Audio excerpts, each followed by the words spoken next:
Hi everyone, welcome back. I apologize in advance if I sound, let's say, not myself.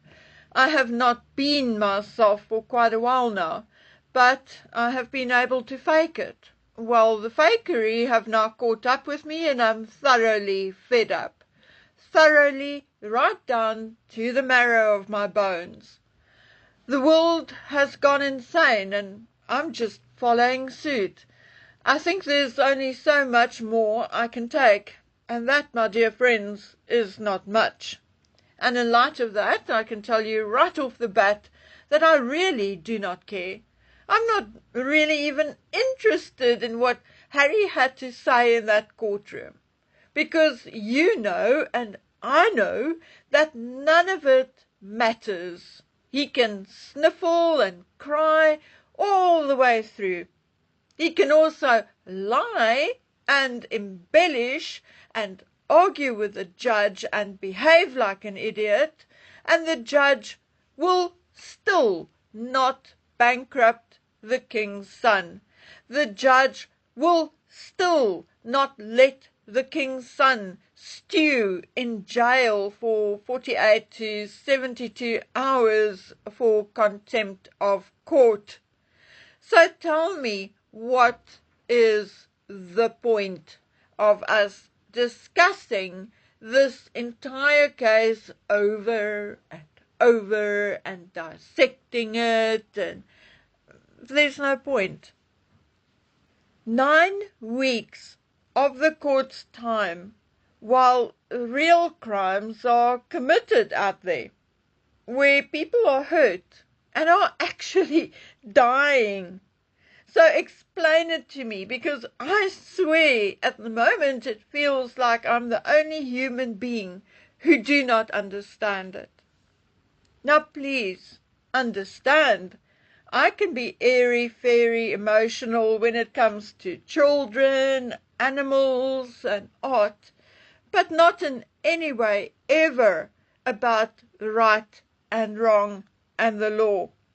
In the first place, in England and Wales, the Statute of Limitations for Civil Matters, Limitation Act 1980, set 6 years for contracts and torts and 12 for deeds, while personal injury is 3 years, etc., etc. Yeah, I mean, it goes on to list 6 months for summary offences and no limitations, obviously, for serious crimes like rape and murder. I mean, no shit, Sherlock. So what Harry is involved in now, for all intents and purposes, is a personal injury case. It has all the hallmarks and criteria of a personal injury case. Sherborne, White and Judge Nicklin can all do well to go look it up. Oops, sorry, they don't have to go look it up because they know the law better than you and me. But Sherborne just saw money, money, money, money, money, honey, and Nicklin said, "Oh shit, it's the king's son." You see, Sir Matthew James Nicklin, the Honourable Mr. Justice Nicklin, is not going to bankrupt the king's son. He is not going to charge the king's son with contempt of court, and nor was he going to deny him a court case either. Now, why do you think Elton and his mates drew Harry into their case and got Harry to draw Baroness Lawrence into the fray? Of course, Harry was not drawn in out of love for him. Geez, you would be naive to think that. Instead, Sherborne, who was introduced to Harry by Elton John and David Furnish, knew, he 100% knew, that with Harry on board, they would get their case. The judiciary was weak and biased due to inclusion of Harry as a claimant, and they threw all laws and caution to the wind. At least in the United States, there are things like grand juries who decide whether the contested case should go to court or not. But nothing like that in the United Kingdom. Although juries are still used in the United Kingdom, it has also come to light that the United Kingdom is slowly but surely getting rid of jury trials. But significant to note is that this particular case is not a jury trial, meaning Nicklin and Nicklin alone makes the decisions. I mean, excuse me, the Honourable Sir Justice Nicklin. I mean, I can hear people say, it's a civil trial, bookie. Well, my dears, I actually looked it up. Serious civil trials also get juries.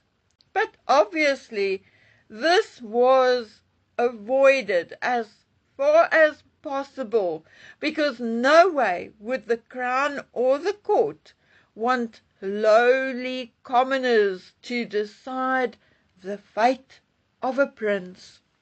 I cannot begin to tell you how I feel looking and listening to this, because don't you dare think Britain is unique. Justice, the rule of law, is a joke. It's a joke in South Africa.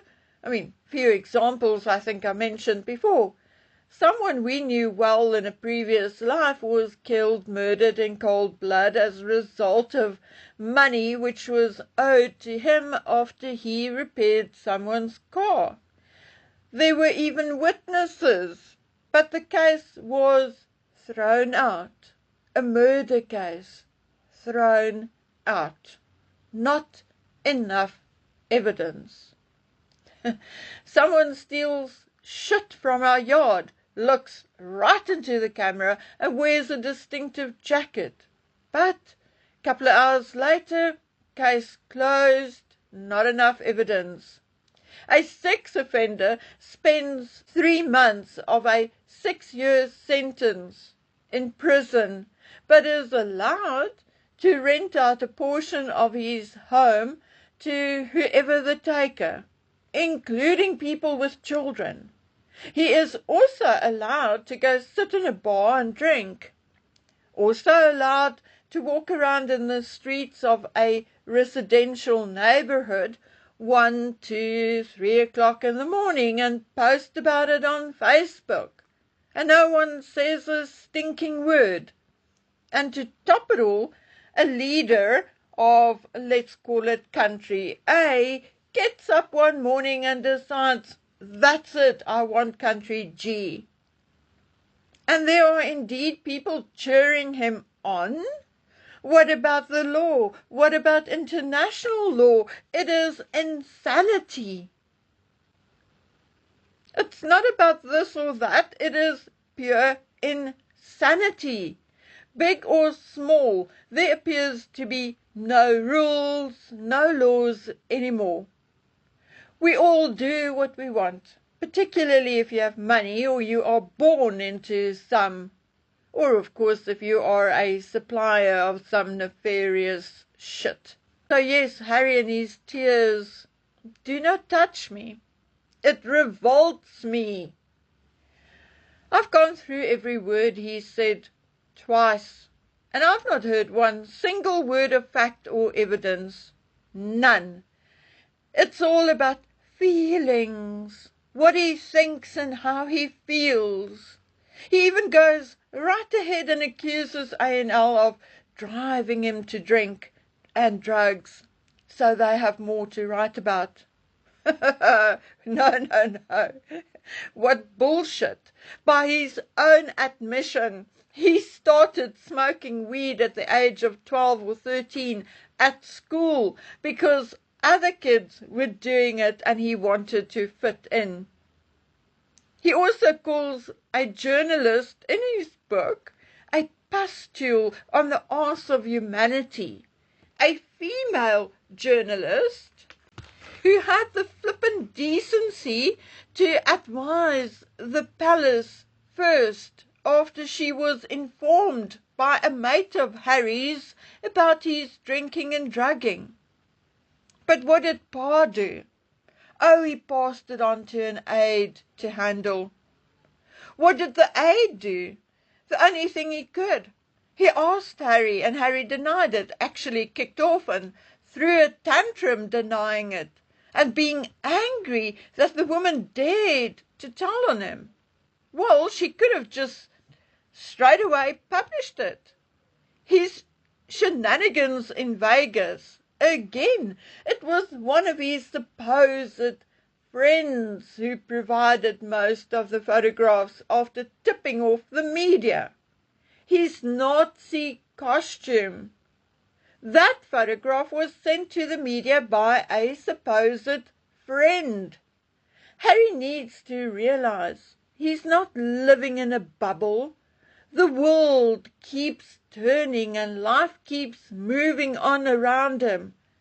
And let me tell you, while I was working on a case, which I'm currently talking about in my members section, I had a number of people who wanted money for information, and of course there were times we had to at least cover someone's expenses. Even in what we are doing here on YouTube, where Harry, or many other people for that matter, where do they think we get our information from? Okay, not from phone hacking, I mean, I can't afford that, but from people, staff, colleagues, friends, ex-friends, distant family, shopkeepers, polo players, waitresses, hairdressers. Anywhere Harry or Meghan goes, there are people, and those people talk. They talk to their mothers, their fathers, their brothers, their sisters, their friends, their colleagues. And I cannot for the life of me see why a journalist would even want to or have to tap a phone or hack text messages to get information, unless they are already aware of something highly, highly, highly nefarious and just need the proof. And I mean, I'm now thinking about Tampon Gate, old Charlie and Camilla, something like that. So, talking about Chelsea Davy and a PI suggesting the paper place someone in the seat next to her. Well, quite honestly, if I was doing what I'm doing today, I would go plonk myself right next to her, hoping and praying we could start a friendly chat. And I'm telling you, of course, I would write or talk about it. It's interesting. It is newsworthy, or it was at the time, and no one was hurt, were they? In court, Harry is adamant that his social circle did not leak when he himself knew full well that they did. Now, how do I know his social circle leaked? Because he, Harry, told us so in his book Spare. For example, on pages 204 and 205 of his book, he actually tells how one of the Vegas blackjack girls sold photographs of him to the press. Now, suddenly, however, it is everyone's fault but his own. Well, look, he had always been that way, but since Meghan Markle came into his life, he started realizing that he could make money out of this bullshit. Not once in the time he testified did he give any specific or provided any proof.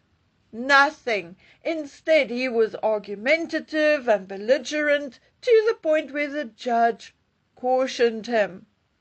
It is laughable that he uses as an excuse for his shitty behavior that he had a bad experience with Mr. Green.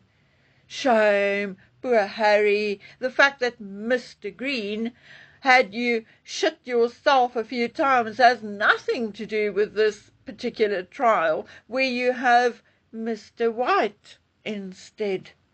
But again, Harry knows full well that he can childishly interject, argue with the judge, do whatever he wants to, because nothing will happen to him. Yes, indeed, he is clever enough to know that.